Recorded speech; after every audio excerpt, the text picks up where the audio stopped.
నమస్కారం. టీవీ7 daily market updates కు స్వాగతం. దూది రైతుదు ఖం నారాయణపూరలో నల్లబారిన పత్తి చేలు. ఆరంభంలో వర్షాభావం, ఆ తర్వాత అధిక వర్షంతో ఆగమాగం. దంచికొట్టిన వానలకు దెబ్బతిన్న తెల్ల బంగారం. పంట దిగుబడులపై తీవ్ర ప్రభావం. ఎకరాకు 4 క్వింటాళ్ల పత్తి రాని పరిస్థితి. పెట్టుబడులు రాని దుస్థితి. ఆందోళనలో పత్తి రైతులు. అరుగాలం కష్టించే రైతులు అడుగడునా కష్టాల పాలవుతున్నారు. ఓ పక్క అతివృష్టి, మరో పక్క అనావృష్టితో అతలాకుతలమవుతున్నారు. ఇటీవల ఎడతెరపి లేకుండా కురిసిన వానలు పత్తి రైతులను కోలుకోలేని దెబ్బతీసింది. పత్తి పంట పూర్తిగా దెబ్బతిన్నది. చేలల్లో నీరు నిలిచి పూత, కాయలు రాలిపోవడంతో పాటు మొక్కలు మురిగిపోయాయి. కొన్ని చోట్ల పత్తి పంట ఏపుగా ఎదిగినా బెల్లం తెగులు, ఎర్రబొమ్మడి సోకడంతో పత్తి రైతులు దిక్కుతోచని స్థితిలో ఉన్నారు. వికారాబాద్ జిల్లాలో కురిసిన వానలు పత్తి రైతులను దెబ్బతీశాయి.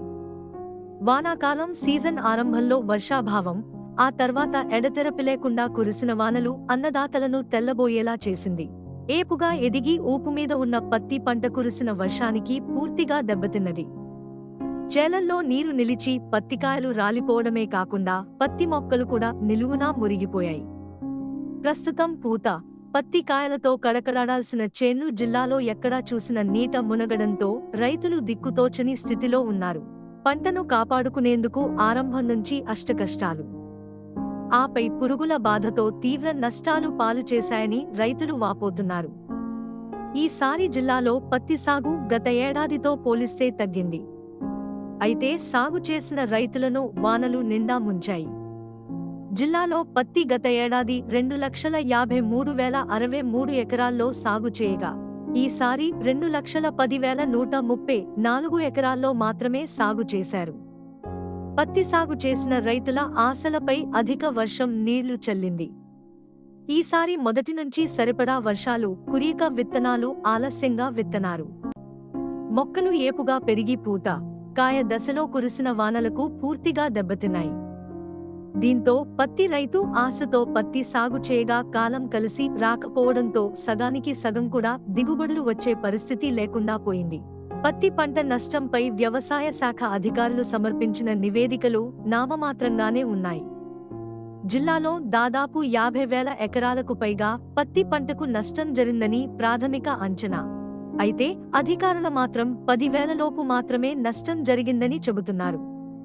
పత్తి సాగుకు అన్ని రకాలుగా అనుకూలిస్తే ఎకరాకు 12 నుంచి 20 క్వింటాళ్ల వరకు దిగుబడి వచ్చేది. ఈసారి ఎకరాకు 2-3 క్వింటాళ్లు వచ్చే పరిస్థితి కనిపించడం లేదు. ఎకరాలకు రూ. 35,000 వరకు పెట్టుబడులు పెట్టారు. దిగుబడి 2-3 క్వింటాళ్లు వస్తే కనీసం పెట్టుబడులు కూడా వచ్చే పరిస్థితి లేదని రైతులు వాపోతున్నారు. అధిక వర్షాలకు తోడు తెగులు, అధిక వర్షానికి తోడు భూముల్లో పోషకాల లోపం, మొక్కలను సరిగ్గా నీరు అందకపోతే పత్తి మొక్కలకు ఎర్రబొమ్మడి సోకుతుంది. ఎర్రనేల భూముల్లోని పత్తికి అయితే ఇది వేగంగా వ్యాపిస్తుంది. పంట ఏపుగా ఎదిగినా మొక్కలు ఎర్రబారిపోవడం, పూత, కాయలు రాలిపోవడం దీని లక్షణం.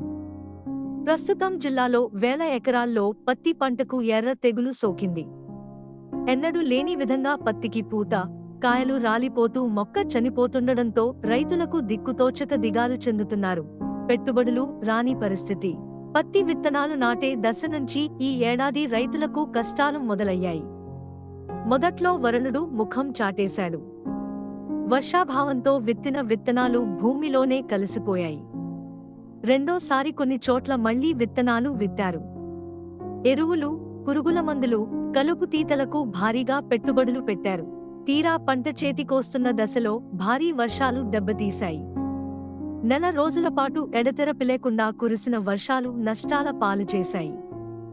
వర్షంతో దెబ్బతో పాటు బెల్లం తెగులు సోకడంతో నష్టపోతున్నామని రైతులు వాపోతున్నారు. ఎకరానికి 3-4 క్వింటాళ్ల పత్తి చేతికందే పరిస్థితి లేదని వాపోతున్నారు. పెట్టుబడి వచ్చే పరిస్థితి లేదు. టి శాసంక్రెడ్డి అనే సుల్తాన్పూర్ రైతు మాట్లాడుతూ 6 ఎకరాల్లో పత్తి సాగు చేశా. 1,80,000కు పైగా పెట్టుబడి పెట్టాను. ప్రారంభంలో వర్షాలు కురియక ఆలస్యంగా విత్తాం. ఆ తర్వాత అధిక వర్షానికి పత్తి చేలులో నీరు నిలిచి మొక్కలు మురిగిపోయాయి. పత్తి కాయదశలోనే అధిక వర్షాలకు నీరు బట్టి మురిగిపోయింది. కాయలు వర్షానికి రాలిపోయాయి. ఎకరాకు 2 క్వింటాళ్ల పత్తి వచ్చే పరిస్థితి లేదు. పత్తి రైతులను ప్రభుత్వం ఆదుకోవాలి అన్నారు.